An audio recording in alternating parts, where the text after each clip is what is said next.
오늘 읽은 이 말씀은 우리에게 아주 큰 도전도 주고 또 시원하게 문제 해결의 방법도 제시하는 그런 말씀입니다. 우리가 살아가다 보면 원치 않게 어려움도 당하고 또 위기의 때도 당하게 되는데 그때 우리들은 어떤 행동을 취해야 되나 하는 것을 가르쳐 주고 있습니다.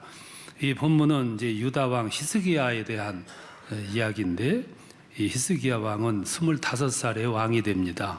그리고 29년간 재위를 했는데 그 왕으로 재위하는 동안 정직했고 또 신앙 종교 개혁을 이루었고 그리고 군사 외교적으로 탁월한 그런 아주 업적을 남긴 그런 왕이었습니다. 근데 그가 재임 15년째 되던 해에 발병을 하게 됩니다. 7절에 보면 상처가 났다고 그러는데 그 상처의 주석자는 등창이었을 거다 그렇게 풀이도 했어요. 근데 그 등창 종기가 악화가 되는 겁니다. 그러던 중 선지자 이사야가 와서 하나님이 말씀하시는데 이제 죽을 것이라 해서 그러니 유언이나 남기시오. 그러고 돌아갔습니다. 병을 앓는 사람은 빨리 고치려고 애쓰지요. 골몰하고 그리고 한편 두려운 마음도 있잖아요. 근데 와가지고 죽으리라 하니까 이거 뭐 얼마나 두려웠겠어요. 순간적으로 큰 충격을 받았을 거예요. 성경을 보면 그 통고를 받고 돌아앉아가지고 벽에다 대고 통곡하며 기도했다 이렇게 성경은 말씀을 합니다. 갑자기 죽을 것이라고 통고하면 사람들 다 그렇게 당황을 하겠죠. 몸이 좀 이상이 있어서 검진을 했고 검진 발표하는 날 가 보니까 당신은 암이요라고 한다면 뭐 모든 사람들 다 충격에 빠지겠죠. 그런 심정이었을 거예요. 어떤 목사님이 이제 심장이 좀 이상이 있는 것 같아서 병원을 갔더니 진찰하더니 의사 선생님 그러시더래요. 이거 이러면 죽습니다. 그러더래요. 그래서 아니 당신은 무슨 말을 그렇게 하냐고 환자가 왔으면 자세히 설명을 해주고 격려해줘야지 무슨 말이 그러냐고. 그러니까 이게 놔두면 죽을 수 있단 말이라고 가끔가다 그렇게 멋없이 말하는 의사 선생님도 있어요. 환자 심정을 모르는 거죠. 얼마나 두려운 마음을 가지고 갔는데 그래서 히스기야가 그런 충격을 받고 돌아앉아서 기도했다 그래요. 통곡하면서 기도했다. 그랬더니 신속하게 응답을 받지요. 그리고 치유를 받아요. 생명을 15년 연장을 받았다고 그렇게 성경은 말씀을 합니다. 이 말씀을 통해서 우리는 몇 가지 메시지를 받게 되는데 그 중에 하나가 뭐냐면 성도들이 세상을 살면서 만나는 절망은 하나님을 절실하게 찾는 동기가 된다는 거죠. 이게 이 히스기야를 통해서 우리가 배우는 거죠. 하나님은 우리가 아는 하나님은 합동해서 유익을 주시는 하나님이세요. 우리 다 믿는 얘기잖아요. 그래서 우리가 살아가는데 반드시 건강한 것만 복은 아니라는 거, 풍부한 것만 복은 아니고 형통만 복이 아니라는 걸 우리들은 해석을 그렇게 하잖아요. 때로는 실패도 아픔도 그리고 어려움도 환난도 그걸 가지고 하나님은 합동해서 좋은 결과로 좋은 열매 맺도록 그렇게 하시는 하나님이시거든요. 그래서 그런 때를 통해서 우리는 하나님께 가까이 나아가는 동기가 유발이 되게 된다 그 말이죠. 히스기야가 몸에 종기가 깊어져서 내심 불안했겠죠. 이러다가 죽는 거 아닌가 하는 불안한 마음을 가지고 있어요. 선지자가 와가지고 그래요. 유언하라고 죽을 거라고. 선지자가 누구냐면은 하나님의 계시를 받아가지고 전달하는 전달자인데 그러면 하나님이 그러셨다면은 그게 사실일 텐데 이러면 순간 얼마나 불안했겠어요. 이게 떠올리는 거예요. 당황하게 되는 거죠. 이런 경우를 우리들이 살면서 얼마나 당합니까? 근데 그런 절박한 상황에서 히스기야 왕은 체면불구하고 거기 뭐 신하들도 있었겠죠. 체면불구하고 돌아앉아가지고 통곡하면서 기도해요. 그 말은 무슨 말이냐면 위기가 찾아왔을 때 제일 먼저 취한 액션이 뭐냐면 하나님을 찾았다 그런 얘기예요. 성도들이 위기를 만났을 때 제일 먼저 찾아가야 할 대상이 있다는 것은 축복입니다. 내가 찾아갈 대상이 없다면 흔들리겠죠. 많이 흔들리겠죠. 그런데 제일 먼저 찾아갈 다른 순서 없이 곧바로 찾아갈 대상이 있다는 건 여러분 얼마나 큰 축복이겠어요. 그 순간이 무슨 시간이냐면은 멀어졌던 하나님과 다가가는 시간이고 희미했던 하나님을 분명하게 찾는 시간이고 더 나아가서 잊어버리고 살던 하나님을 새롭게 발견해서 내 신앙을 회복하는 순간이라고 말이에요. 그러니까 어려움, 부족함, 아픔, 위기 이것은 때로 하나님께 다가가는 동기로 작용을 하게 된다는 거죠. 그래서 신앙인에게는 아픔도 은혜입니다. 그 아픔을 통해서 잃어버렸던 걸 발견하게 되고 멀어버렸던 관계를 회복하게 되는 계기가 되기 때문에 그런 거죠. 그래서 사탄도 병들면 천사가 된다고 하는 말도 있어요. 그만큼 우리에게 주어지는 어려움은 또 다른 세계를 깨닫게 해준 동기가 되는 거죠. 히스기야는 그 아픔을 통해서 하나님께 또 다가가는 계기가 됐어요. 또 하나는 성도들이 드리는 참된 기도는 하나님이 반드시 응답하신다는 거예요. 히스기야가 선지자로부터 그 말을 듣고 얼마나 다급하게 기도했겠습니까? 그리고 또 그 기도가 얼마나 간절했겠어요. 히스기야가 드렸던 그 기도가 간절할 수밖에 없는 이유가 두 가지예요. 하나는 개인적인 입장이죠. 지금 왕이 된 지 14년 됐습니다. 나이가 39살이에요. 할 일이 많습니다, 지금.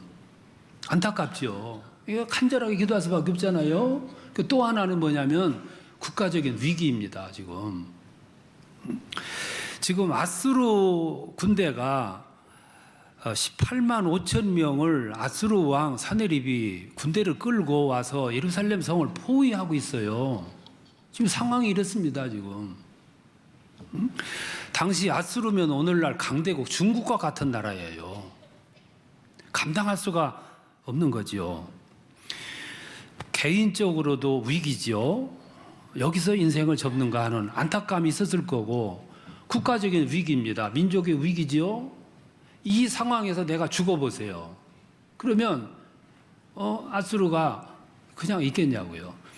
지금 아수르 군대가 포위하고 있는데 왜 그걸 점령을 못하냐면은, 여러분 이게 참 중요한 대목인데, 히스기야가 하나님을 의존하는 줄을 아수르 왕 사네립이 알고 있습니다. 지금 하나님을 꼭 잡고 있고 하나님이 이 히스기야를 도와주시는 것을 이방인 아수르 왕이 알고 있어요. 그래서 함부로 덮치지를 못하고 있는 상황입니다. 지금 이방인들도 히스기야가 하나님을 의존하고 하나님 중심으로 정치하고 있고 막 개혁하고 하는 것을 알고 하나님이 보이진 않지만 히스기야 왕과 함께 하고 계시는 걸 이방인이 알고 있는 겁니다. 이게 두려워서 못 하고 있는 거예요. 그런데 그 상황에서 히스기야가 병들어 죽었다. 그러면 끝나는 거 아니에요. 지금 이런 상황이에요. 그러니까 지금 히스기야가 다급하게 그 소식을 듣자마자 하나님 찾아가서 통곡하면서 호소하게 된 거죠.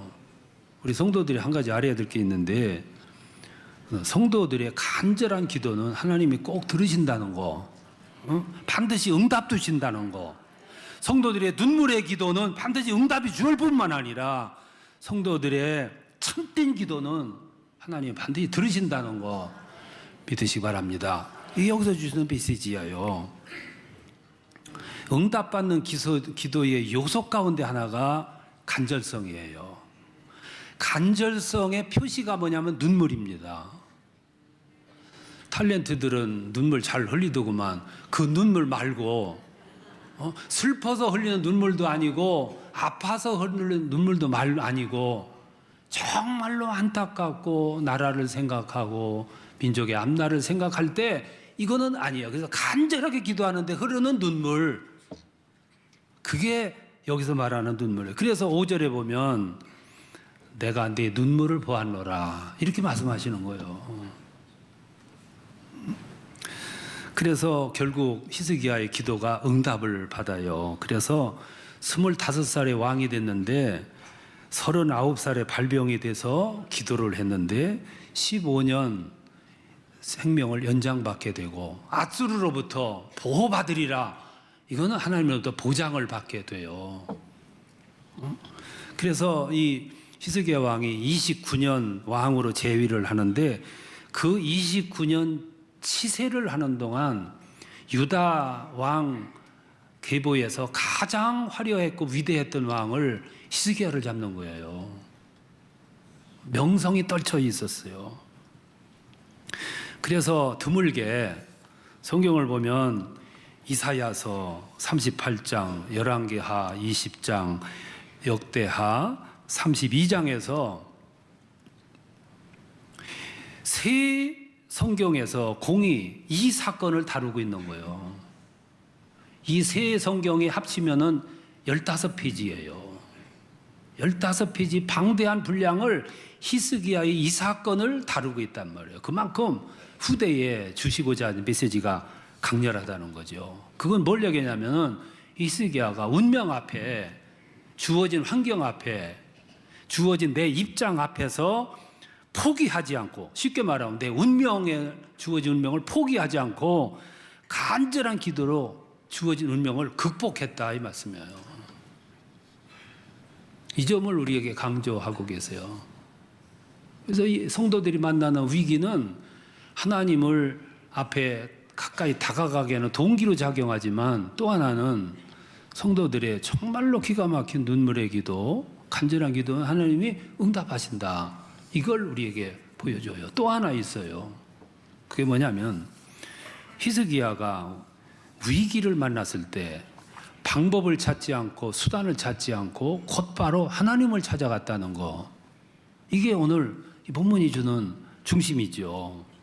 우리 신앙인들이 유의해야 할 부분이 바로 이 부분입니다. 우리가 살아가다 보면 내가 원하든 원치 않든 어려움 국면에 만나게 돼요.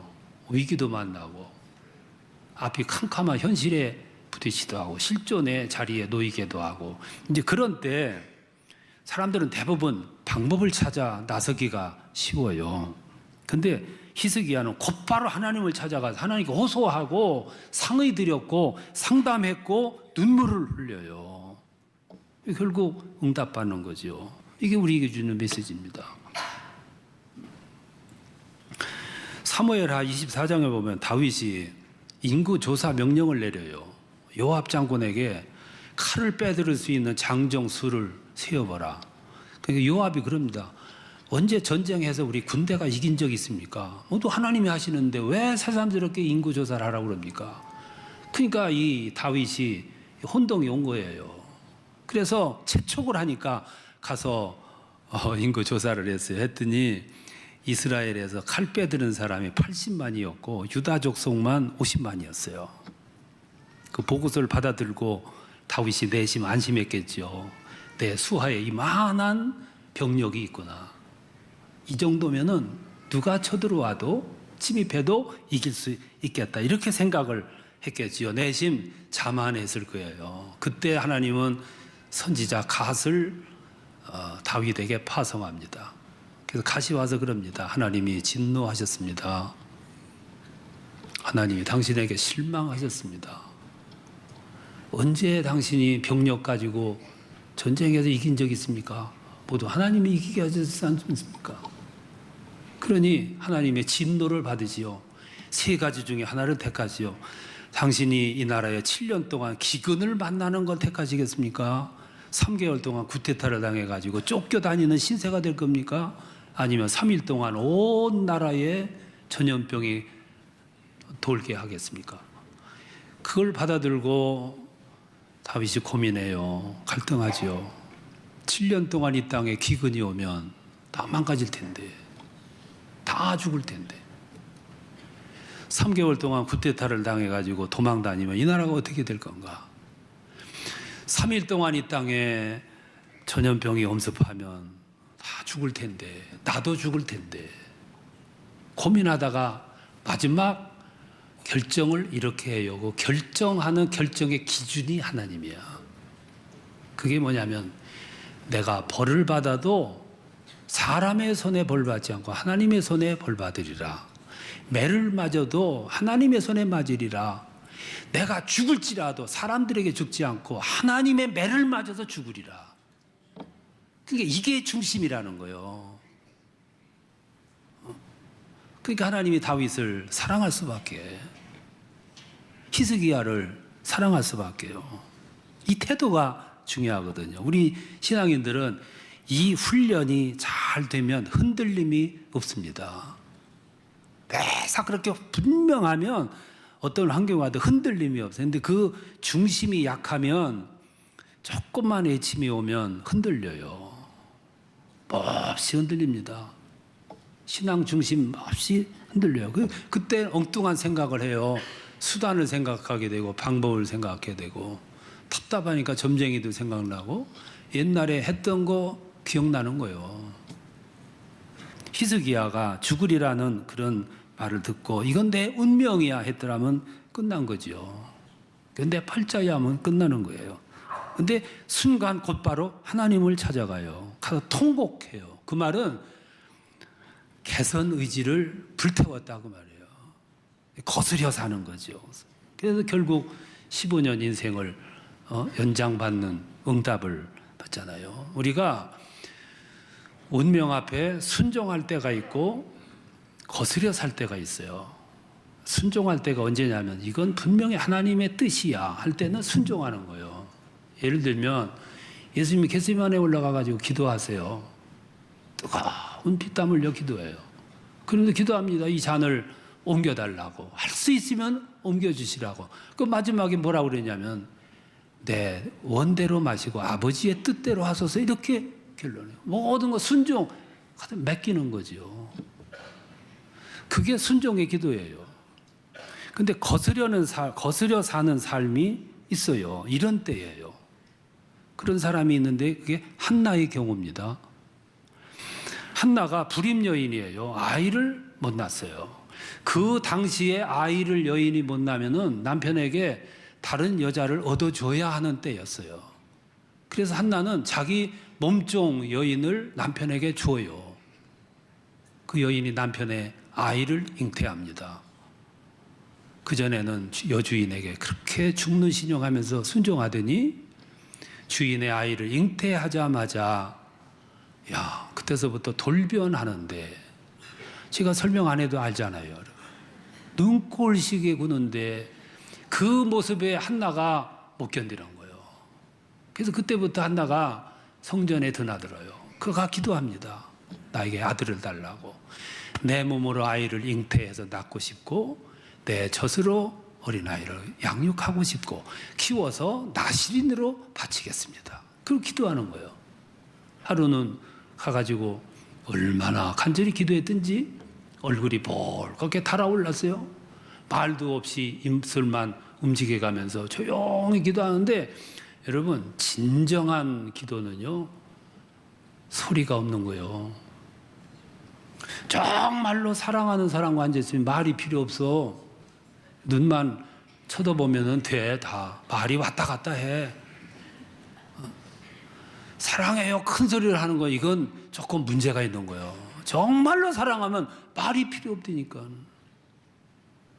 그러니까 얼마나 간절했든지 얼굴이 뻘겋게 달았어요. 엘리 제사장이 그 모습을 보고 요즘 고민이 있다더니 술 취한 줄 알고 포도주를 끊으라고 고함을 치지요. 그러니까 한나가 그러잖아요. 나는 슬픈 여자라 술 취한 것이 아니라 하나님께 아이를 달라고 기도했노라고.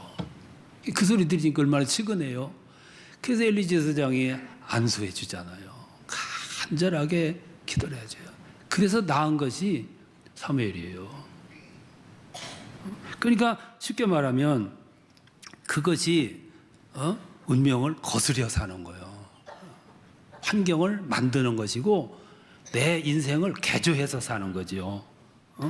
자꾸 우리는 남의 탓하고 환경 탓하고 부모 탓하고 살아가는데 자꾸 이렇게 탓하다가 보면은 운명론에 빠져요.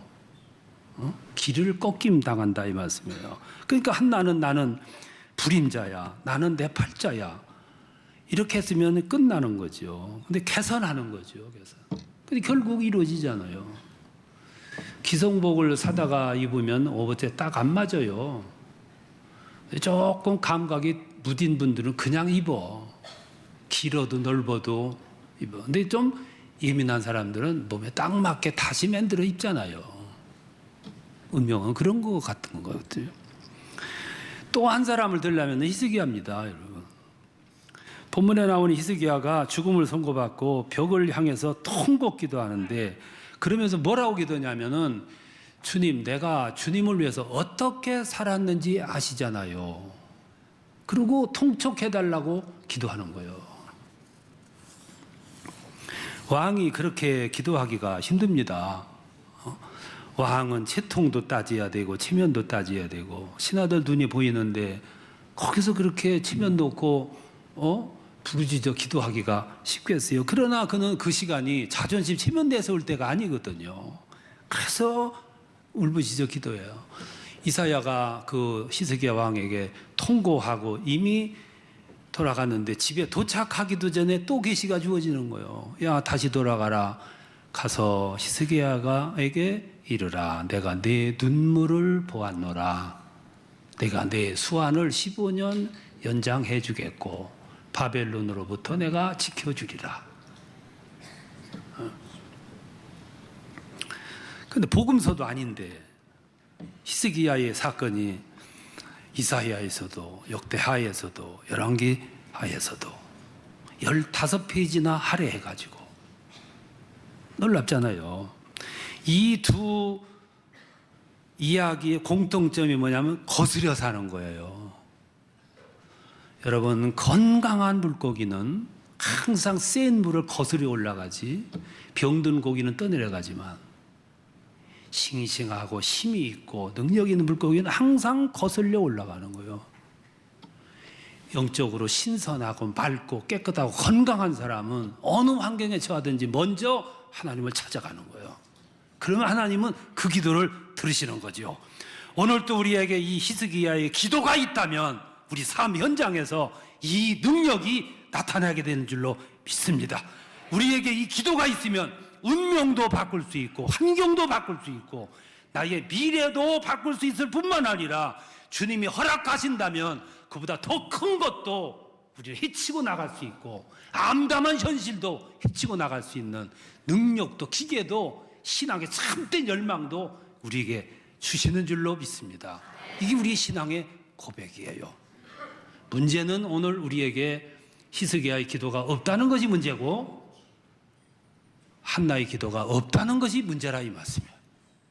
그래서 우리 생활 속에 안개가 겉어지지 않고 길이 나타나지 않고 항상 우리가 헤매게 된다 이 말씀이에요. 여러분 가는 길에 이 기도가 있기를 바랍니다. 기도가 있을 때마다 뜨겁게 성원해 주시는 하나님의 은혜를 입으시기를 바랍니다. 이게 승리하는 신앙인의 길이에요.